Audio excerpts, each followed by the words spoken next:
क्या मतलब होता है? 10 वर्षों तक 15 वर्षों तक आपने साधना किया, सिद्धि किया, काहे के लिए?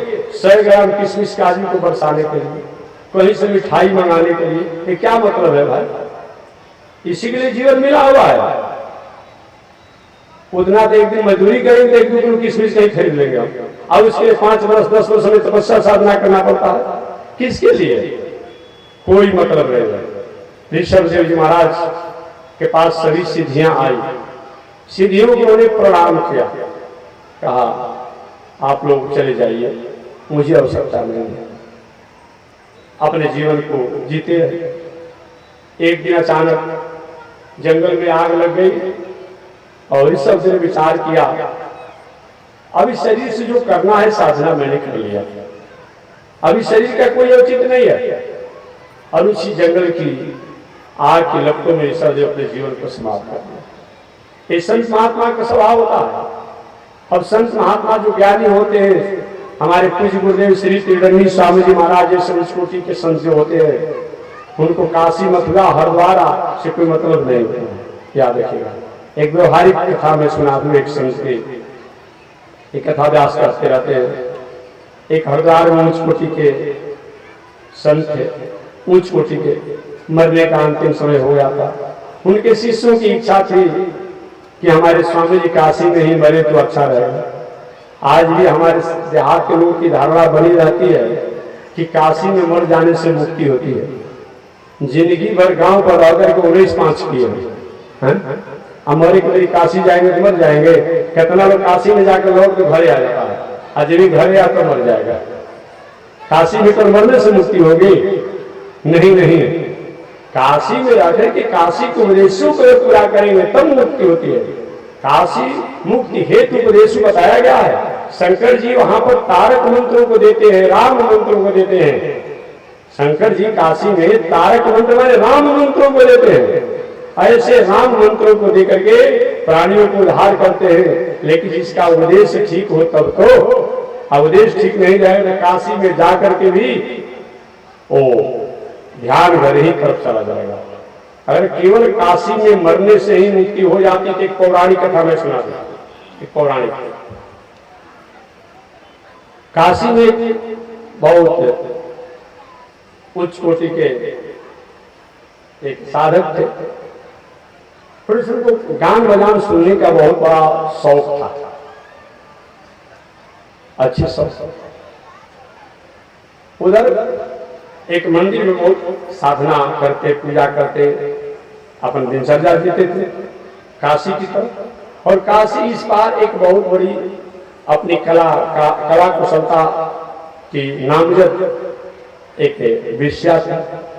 जब महात्मा जी इधर घंटी बजाते ओम जय जगदीश हरे अपना आरती करते, उधर भी लोग वेश्या अपनी कला की छेड़ देते। महात्मा जी घंटी तो बजा रहे हैं इस बार, लेकिन ध्यान कहाँ चला जा रहा है? उस बार, उस वेश्या की कला कुशलता के गायन में। अगर वेश्या कला कुशलता तो भले पैसा के लिए करती, लेकिन उसका ध्यान चल जाता उस मंदिर की घंटी और स्तुति की तरफ। होता है कभी कभी, होता है कभी कभी। देखेंगे आज जितने भी बेचारे सतगृहस्थ आश्रम में रहने वाले हैं, और सोचते कि हमारा ठाक ठाक हमको कोई स्वामी जी साधु सन्यासी जोगी कहता हम अच्छा होते, और साधु सन्यासी जो है वो सोचते कि ऐसा ठाक ठाक बनाते कि गृहस्थों को हम फेल कर देते। दोनों इधर में हो जाते हैं। अब हुआ क्या, दोनों मरे। वेश्या मर करके उत्तम गति को प्राप्त किया, इधर जो पुजारी जी मरे वो जाकर के वेश्या के घर जन्म ले लिए। अब क्या कहा जाता हम नहीं कहेंगे। अब समझिए, ऐसा होना चाहिए क्या? क्यों हुआ? हमारे उद्देश्यों पर है, हमारे लक्ष्यों पर है। अगर हमारा थिंकिंग, हमारा उद्देश्य, हमारा लक्ष्य, हमारी विचारधारा में ठीक नहीं है तो चाहे हम कहीं भी मरेंगे इसका कोई मतलब नहीं होता है। इसलिए आप घर में रहिए, परिवार पत्नी बाल बच्चों के साथ रहिए, खेती व्यापार नौकरी अध्ययन अध्यापन कीजिए, लेकिन आप ये विचार कीजिए कि हमारे द्वारा समाज का, राष्ट्र का, संस्कृति का, वेद का, शास्त्र का, धर्म का कहीं किसी प्रकार से हरास न हो, ऐसा विचार करते हुए अगर हम जीवन जीते हैं तो हर क्षण हर पल जो है हमारी साधना हो जाती है, ये आराधना हो जाता है। यही हमारे जीवन में होना चाहिए। श्रीमद् भागवत महापुराण में श्री वसुदेव जी महाराज भगवान श्री कृष्ण के पिताश्री ने नारद जी से पूछा था कि हे देवर्षि नारद जी, क्या घर गृहस्थी परिवार पत्नी बाल बच्चों में रह करके भी अपने जीवन को उद्धार किया जा सकता है, मंगल किया जा सकता है?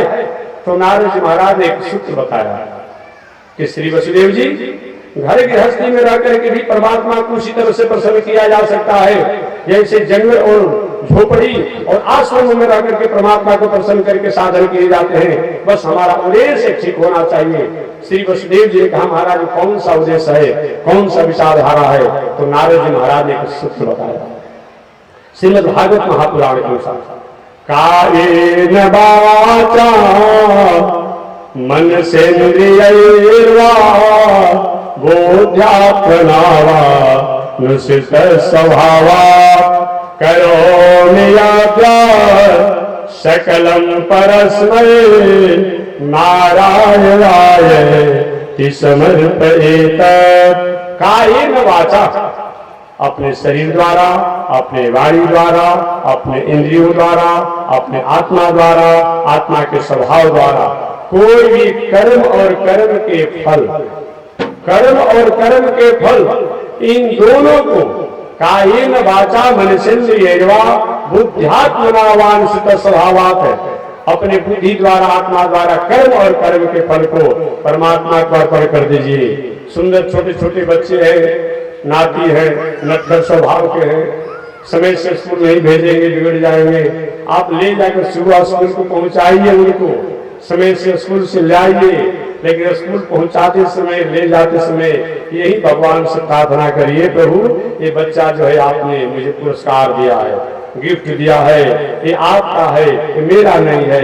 ये विचार करके इसको अगर पढ़ाते हैं, लिखाते हैं तो वह भी एक आपके योग है, एक साधना है, एक पूजा है, एक आराधना है। आप खेती करें, व्यापार करें, नौकरी करें, अध्ययन करें, अध्यापन करें और हमेशा परमात्मा का याद बना रहे। काम करते रहो, नाम जपते रहो, प्रेम भक्ति से आंसू बहाते चलो, कृष्ण गोविंद गोपाल गाते चलो। याद आवेगी प्रभु को कभी न कभी, भक्त वत्सल जो उनको है कहते सभी, ऐसा विश्वास मन में जमाते चलो, कृष्ण गोविंद गोपाल गाते चलो।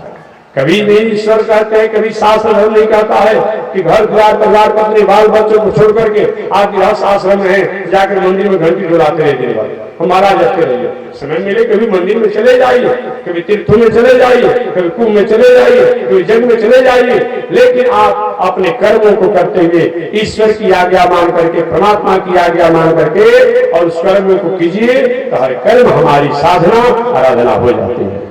आप खेती करें, व्यापार करें, नौकरी करें, और खेती व्यापार नौकरी करते समय आप भावना यही करें, परमात्मा ने हमें कहा है गुरु कर्मत्व, कर्म करने के लिए ऐसा कर्म मान करके अगर हम करते हैं, भगवान की आज्ञा मानकर करते हैं तो कर्म ही धर्म हो जाता है। वर्ग की जवर्षी कर्म ही धर्म है या कर्म ही इस प्रकार बताया गया। तो मैं निवेदन करना चाह रहा था, हरिद्वार में एक महात्मा जी थे, वो हरिद्वार महात्मा जी मरने वाले थे, उनके शिष्यों की इच्छा थी कि काशी में मरते तो अच्छा रहता। महात्मा जी ने कहा, बेटा इस शरीर द्वारा जो हमें करना चाहिए वो तो मैंने कर लिया, अब चाहे ये शरीर हरिद्वार में समाप्त हो या काशी में समाप्त हो, इसका कोई मतलब नहीं है। अर्थात वृक्ष के पत्ते टहनी से टूट गए और वो पत्ता कहीं भी उसे कोई मतलब नहीं रहता है। जब तक पत्ता वृक्ष की टहनी में लगा था तभी तक छाया था, और तो टूट गया। इस शरीर को जहां पात होना हो, निपात होना हो, इसका कोई मतलब नहीं। इस शरीर से हमें जो करना चाहिए वो मैंने कर लिया, अभी मुझे कोई चिंता नहीं है, यही होना चाहिए। तो मैं निवेदन करना चाह रहा था, ऋषभदेव जी महाराज चक्रवर्ती सम्राट होने के बाद भी जाकर के जंगल में अपनी साधना में रहे। अचानक जंगलों में आग लगी और जीवन लीला समाप्त हो गई। ऋषभदेव के पुत्र राजर्षि भरत जी बहुत बड़े उच्च कोटि के सम्राट बने, शासक बने, चक्रवर्ती सम्राट बने। राजा का कर्तव्य होता है कि राजा प्रजा से टैक्स तो ले, लेकिन टैक्स को पुनः प्रजा के कार्यों में लगा दे। वह टैक्स को राजा अगर अपने भोग में लगाती है तो राजा वह पाप का भागी होता है।